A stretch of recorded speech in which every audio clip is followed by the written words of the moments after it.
Welcome to Season 3 of Purposeful Empathy. My name is Anita Novak, and this show is all about amplifying the voices of people around the globe who believe the world needs more empathy and are doing something about it. This episode was brought to you by Grand Heron International, an on-demand coaching provider for individuals and companies. Thanks for watching. Enjoy the show.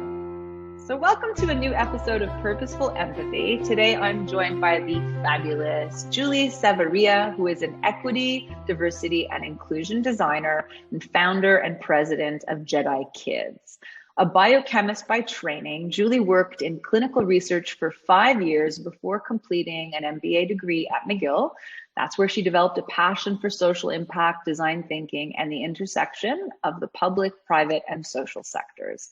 She founded Savaria Consulting to help organizations launch or deepen their JEDI strategy or programming, and JEDI Kids. Now because I've said JEDI a few times, let's be sure we know what those letters stand for. J for justice, E for equity, D for diversity, and I for inclusion.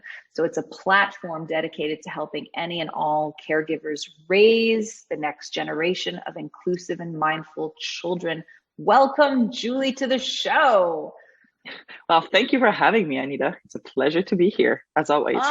I'm sure you're very busy these days, right? The EDI space is, on the big ascent as it should be, long overdue, right? For those who are still not familiar, or want to understand it from your frame of reference, could you explain why this JEDI work is important and what it's all about in the first place? Yes, of course. So as you mentioned, JEDI stands for Justice, Equity, Diversity, and Inclusion.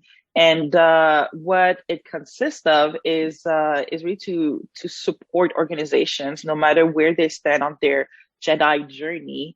So to support them in launching, initiating, fine-tuning, or just improving internal practices so that their organizations don't become just more inclusive and equitable, but also more just in their practices, in their policies, et cetera, et cetera. Right now is the perfect time, obviously, for this type of work, as we all know. And more and more organizations realize that they needed help, even just to go beyond the diversity dimension, right? Because the diversity dimension is a fact, right? It's easy. It's not easy to attain, but it's easy to understand. It's just about numbers, about representation. But when you get into the inclusion and equity part, this is where things get a little tricky, and you need a little bit more support and guidance, especially because one, equity can seem very abstract to people and not understand, and mix it with equality, which is not the same thing, right? Equality is providing the same resource to everyone, no matter where they came from, for a certain outcome. Equity, though, is going to provide the resource that is adapted to the person, taking into consideration where they come from, for everybody to reach the same outcome, right? So it's eliminating in some shape or form, the barriers that would prevent someone to achieve the same goal as the person next to them based on numerous facets of their identity, right? It could be gender, sexual orientation, skin color, et cetera, et cetera, et cetera. So overall, it is really just to make sure that organizations can contribute also to our society being more just, and for the next generation to come, right? And for everybody to be able to thrive. So at the heart of this work, there's an understanding, an implicit appreciation and recognition that there are systemic inequalities that get perpetuated, including in the workplace, and that we need to name them, and we need to make changes within the organizational culture to kind of make things more just, equitable, diverse, and inclusive, right? Exactly.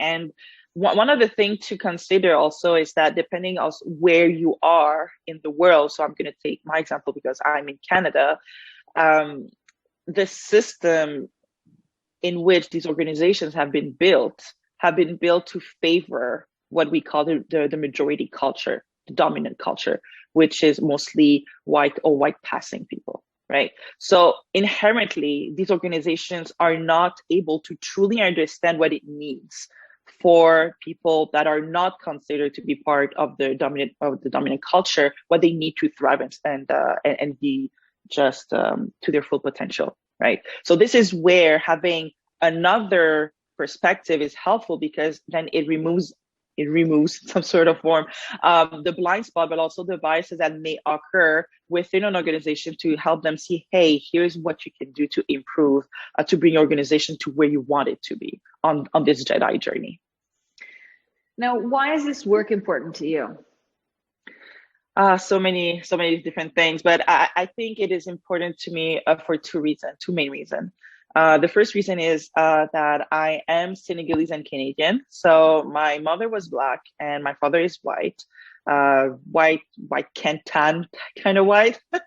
And growing up, I think my parents did a really good job at making sure that I recognize both sides of my heritage. I lived abroad for quite some time, so I had the experience to live in a country where the dominant culture was Black, right? So it was Black people. And then here in Canada, it was white people. And having this ability to navigate between both sides, having a skill that I developed slowly but surely. But now that I'm an adult, I realize that not everybody has been as lucky as I was in my childhood, to be able to truly embrace, to the best of my ability, both sides of my heritage. Therefore, I really want to help others see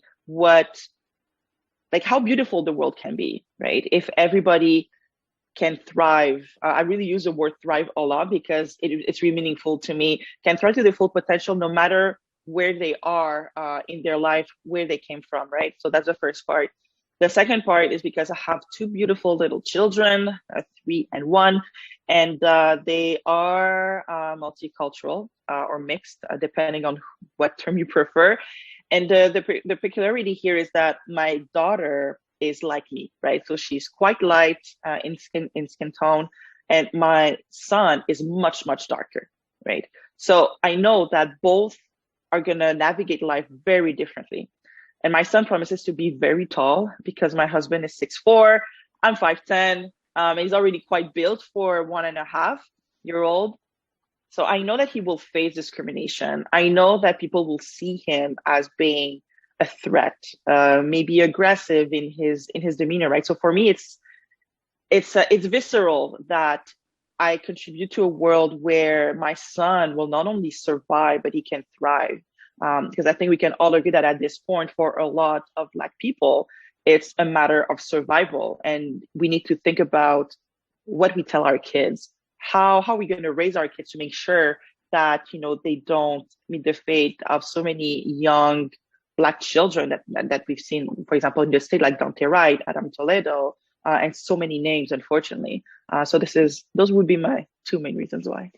Wouldn't it be great if we could change society such that by the time your kids are older, we don't need to have the talk? Exactly. We don't need to have the talk. Yeah. So this is personal for you, but also a great professional pursuit because it's taking all of your talents of communication and empathy. Because I was listening to you talk and I was like, I knew that I wanted to have you as a guest because I sense that purposeful empathy is embedded in this JEDI work. But as you're describing it, I'm like, it's wholesale about purposeful empathy, right? The organization needs to have empathy for all of its employees, and they need to have empathy for one another to allow your colleagues and your staff to thrive. I mean, it's such a great word, this idea of thrive, because I still hear echoes of the cynics and the skeptics and worse saying, oh, but it's not about kind of making it a place for everybody to thrive. It's giving some people advantage and others are like the dominant culture and I might be at a disadvantage. And I just like, are you kidding? When you look at the world that way, right? Yeah. And this is where the whole concept of privilege sits on, right? One of the issues that we have right now is that people become very defensive when you start talking about this topic, because when the concept of privilege was brought on the table, a lot of people saw it as something being taken away from them, or that they did that were implying that they did not work hard for what they already have, when it really is, it's not that at all, right? It's just recognizing that you were born into a society where it happens that your skin color gave you advantages and benefits not granted to people not belonging to the dominant culture. And that's just what it is, right? And when you think about it this way, it's not something that you asked for, but it's something that you were born with. So then the question becomes, what can you do to use these benefits so that the system you're born into becomes more equitable and more just, right? And you can compare it to, someone being born into a wealthy family. They didn't ask to be born into a wealthy family. That's just what happened. The same thing with the skin color. But I do get, and I do understand, right, that it's an emotional topic. And unless you can really stay attuned to your emotions and you understand how your emotions work, it could be really hard to engage into those hard conversations, right? Because the emotional toll and the emotional, response is so strong that, your body wants to protect itself. It's normal. Your mind wants to protect itself. So that's why those differences come up, and you're like, okay, I need to make sure that I survive this, like, quote unquote, right? But this is why having someone like me or professional doing something similar to what I do to help you understand where those responses come from and what you can do to help you along the way to maybe deconstruct a little bit these learnings is so important. It's so crucial. Okay, so that kind of raises the issue, like, okay, so in the trenches, what does your work look like, right? So I'm going to ask the question, why do you say that JEDI is first and foremost a human conversation? Yes. When I started being just Savaria consulting, and started to introduce myself to people as like, EDI designer, JEDI designer, I made a point to always start by saying that justice, equity, diversity, and inclusion is first and foremost a human conversation, because people tend to forget what those words mean. A lot in the past year, a lot of organizations have tried to do what I call EDI washing, right? Similar to greenwashing. And what we've seen with the sustainability movement is slowly happening as well to the JEDI field, where people just see those words as buzzwords and they don't think about the consequences and the weight behind them. So when I always start working with clients is to make sure that I can give each of these words the emotion associated to it, right? It's done through a series of exercises, of guided breakouts, dialogue.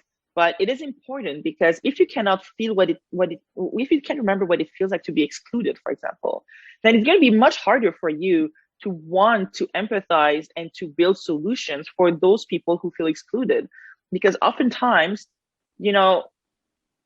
there's a question of survival. I'm not necessarily saying life or death, but survival for your well-being in general. When you get into organizations and you are considered to be a minority in the workplace, you just want to survive and to do your work and to develop yourself and to fulfill yourself. And others around you may see you as being, oh no, like she's fine, or he's fine, he's great, he's part of the team, and he never said anything. So, for sure nothing is happening. But when you dig a little deeper and you start asking the hard questions, through surveys, one-on-one interviews or focus groups, then the truth comes out. And people say, well, actually, I don't feel like I belong in this organization. I don't think that I'm safe in verbalizing my fears and even just my hopes as to what I want to do within the company. So this is important to just bring back the humanity to the conversation. Another tagline that I use a lot is to humanize the conversation, right? Just to see that it is a human conversation. It's just treating each other with respect and the dignity that we each want and crave, right? So why not try to apply to everyone, no matter what your unconscious biases are, no matter what you think of the person. I think in 2021, to be honest, Anita, you don't have an excuse to not know. Um, it's been everywhere. And if you choose not to know, it's because you may have some blockages that prevents you from wanting to engage in the conversation, or you choose to ignore it, or you think that you already know when in fact you have no idea. Right. So it's just being able to reach within a little bit and to be able to see the humanity in others at the same time. Yeah, and I think so that's beautiful. See the humanity in others, which kind of lends itself to this kind of belief system or value around we bring our whole selves to work, right? And cultures, workplaces need to adapt to that reality, right? I think there's a business case to be made from the point of view of the younger generation, students that I teach right now that are in their 20s. It's a taken for granted. Like, I mean, there's the odd people that are, have a different opinion, but I'm not talking about them. I'm talking about the vast majority of young people that I'm meeting get this without exception and want to work in places where it's also a given. So when you want to attract talent and retain your talent, you've got to create these environments where people can flourish, because that's what they expect. They expect to flourish. They don't expect to have to bite their tongue or pretend or be inauthentic to continue working in an environment, right? Oh yeah, no, totally. Like I always say, like the next generation, they have like a radar for unauthentic brands. So that's why you see these huge, big companies that they're having a bit of trouble to pivot, right? Because they have to break down so many issues within this hierarchy and patriarchy as well within them, to be able to show to the world, okay, well, no, see, like we are changing. But it's super interesting that you're saying that, because I do have conversations with my nieces and nephews sometimes around the topic. And as you said, it's an evidence for them, and they don't understand that people can see that this is an advantage for you. And I'm sure you know, but I love the research that Professor Patricia Hewlin is doing on bringing your authentic self to work, amongst other things, because we need research like that to show that there is a business case to be made. Because unfortunately, for big corporations, you need to show the numbers, right? So that's why they always want to start with a survey to have the numbers, have the benchmark. Okay, but how are we? The question is always like, how are we doing compared to a similar company than ours? And I mean, I totally understand that. But at the core, to be truly equitable, an organization has to want it for themselves. They cannot be reactive to what's going on in the world. They need to be responsive, and being responsive includes vulnerability from the leadership, a will to listen to every employee no matter where they are, open communication, a heightened sense of empathy, and to be really intentional about the change that you want to put in place, right? Yeah, and it's not just about the workplace culture, it's the supply chain, it's all the stakeholders, right? So just quickly, could you give an example of how JEDI is operationalized? Like, let's say you're trying to bring a stronger JEDI culture, and the employees are kind of having a conversation about how that can happen. What would that look like? Can you give an example? Yes, of course.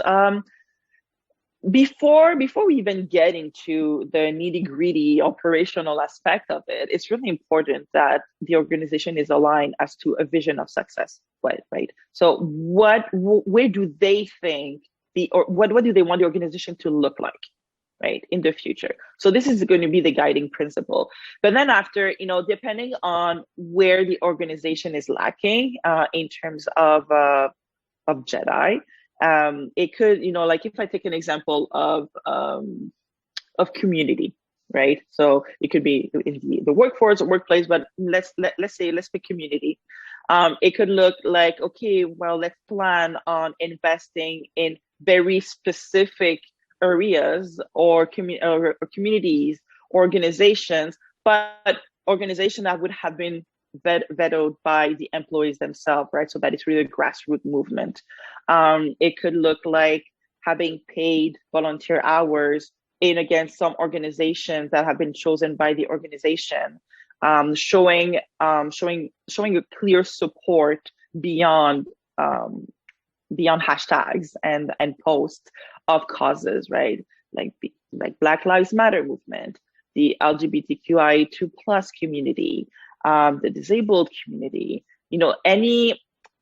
I'm not saying that they should invest in all of them, but they should at least choose and show support to the ones that are aligned with them. So if it's an organization that deals with health, then, make sure that you maybe promote equal access to healthcare and show your support to the indigenous communities, right? So it can take different shape and form. But if I go maybe for people who are more like, okay, well, community is great, but what does it look like inside the company? If I look at the workplace, it could look like, putting in place practices that would increase the feeling of inclusion. So that can look like, creating an exclusive channel to share EDI material, or to share thoughts, concerns around incidents that may have arisen, yes, arose. It could look like having a third party that would come in and make sure that there's an objective person that people can talk to, so that they don't fear repercussions if they air out the grievances, right? So yes, it can be quantitative, but most of the time it's going to be a lot of qualitative. We just find ways to quantify it, right? But overall, it's going to look like practices that will make people feel like they belong more within the organization. And there are so many ways to do it, right? Like, as I said, like a channel, celebrating some religious celebration, depending on what your survey said as to what's the diversity of your group or not. Having training, like a discovery of new culture day, something, right? Like there's so many different ways to look at it. Yeah, and instead of looking at it as a to-do list with a financial number attached to it, it's more like, imagine what our organization could achieve if everyone who works here was thriving, right? Like just the framing difference.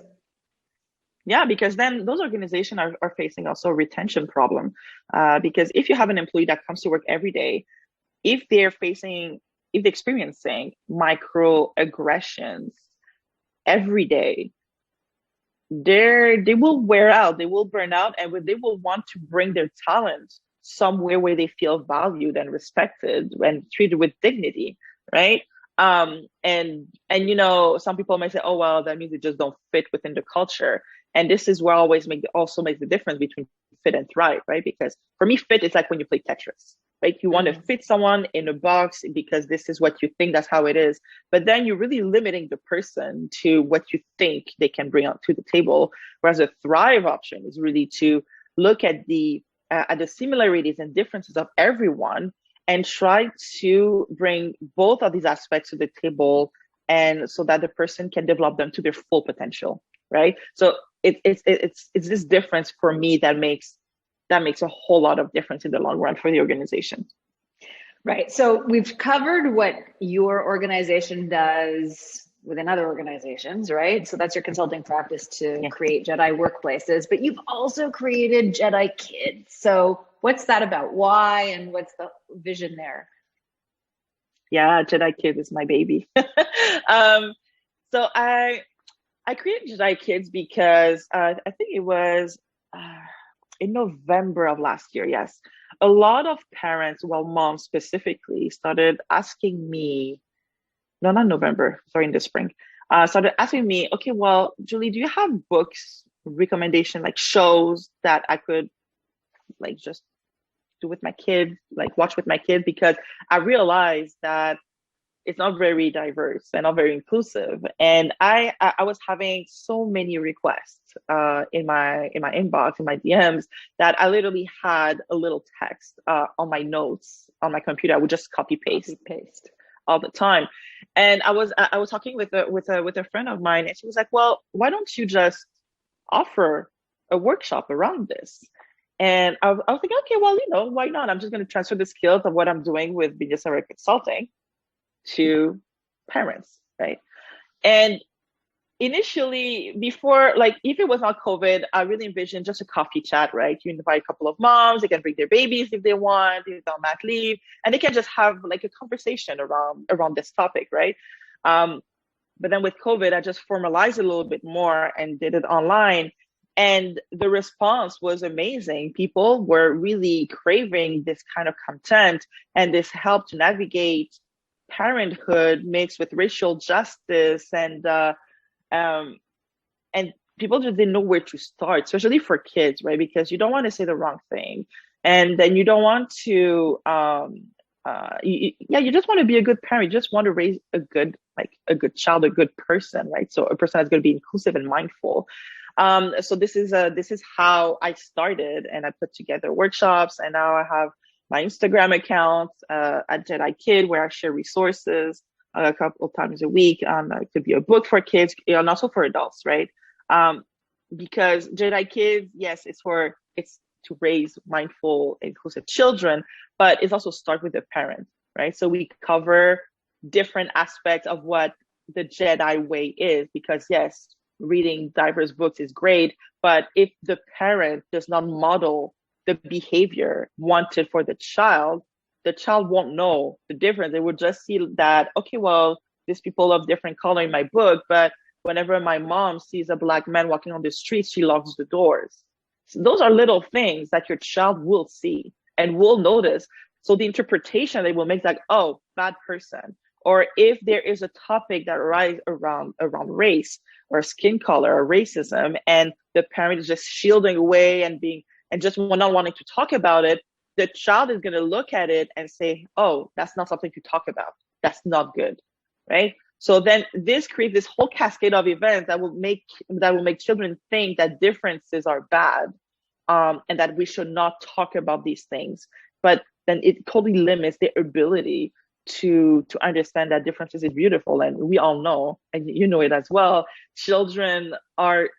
they're such pure creatures, right? Like, they're this blank slate, and they see things very differently from us, and we have to remember that. They see things with these beginners' eyes most of the time, but their guiding light and their reference is still us, the parents, whether it's the mom, the dad, both, right? No matter what the family unit looks like.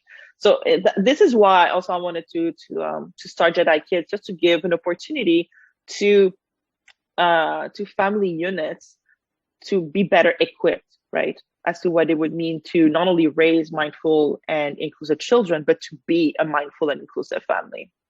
Right. And obviously, we're going to have all the information about where to reach out to you for either JEDI Kids or your business consulting in the description below.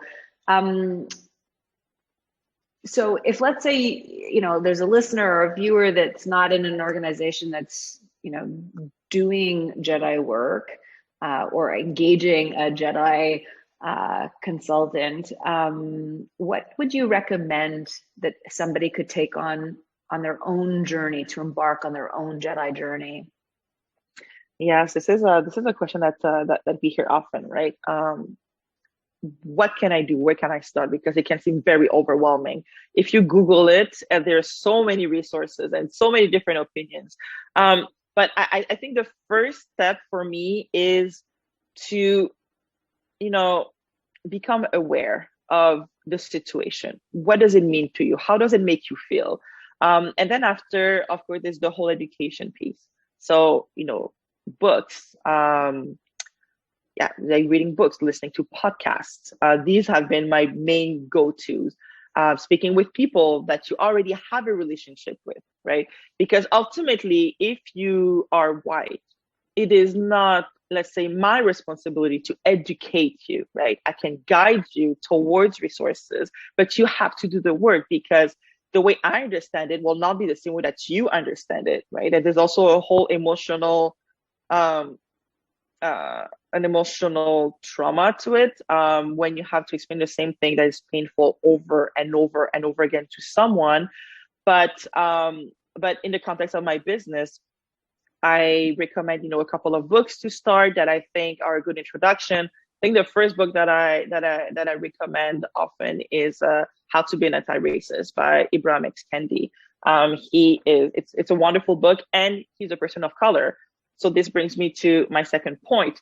Whenever you reach for educational material, try to read or listen to perspective of the people that are affected, right? So in this case, let's say Black people, right? Or it could be Indigenous people, but try to listen from the perspective of the communities that you're wanting to learn from.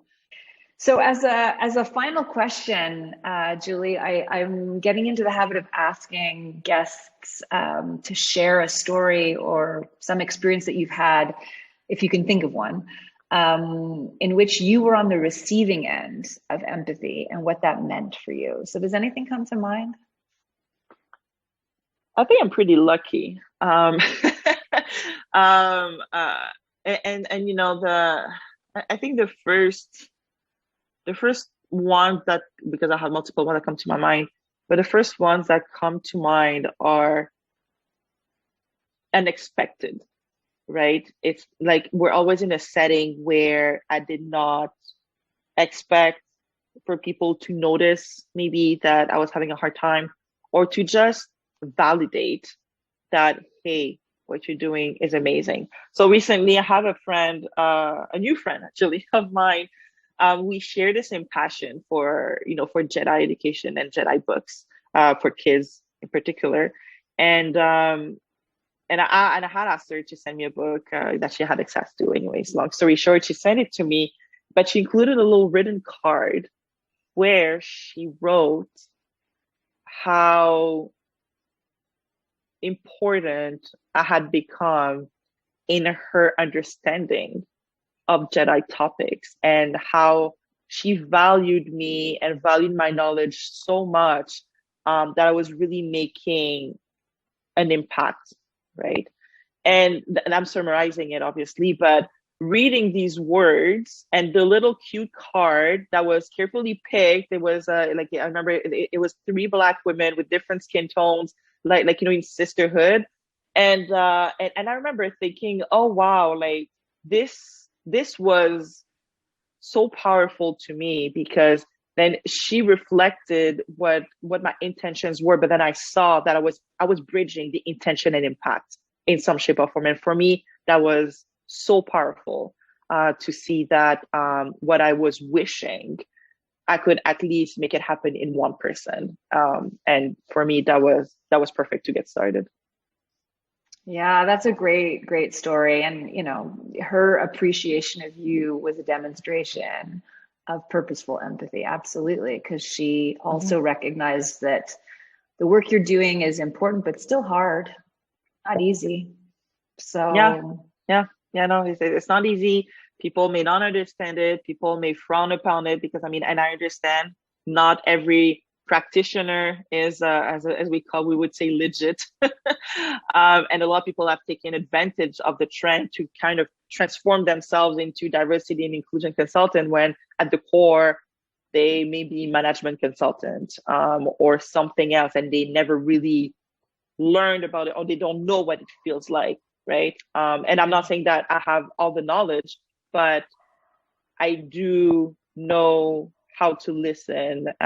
I do know when to recognize when my knowledge is limited, and I have a thirst for knowledge. So for me, this has been, I guess, one of my superpowers. Yes, the superpowers. It was so lovely to chat with you, Julie. Good luck with your JEDI organization and your JEDI Kids. Thank you for watching. Thank you for listening. We'll see you next week at Purposeful Empathy. Thank you so much. What if you had access to your own council of coaches to help you break free from your thinking clutter, make that important decision, and liberate you from whatever is holding you back? At Grand Heron International, you get to select the coach of your choice anytime from any place. Visit grandheroninternational.com to harness the power of on-demand coaching today.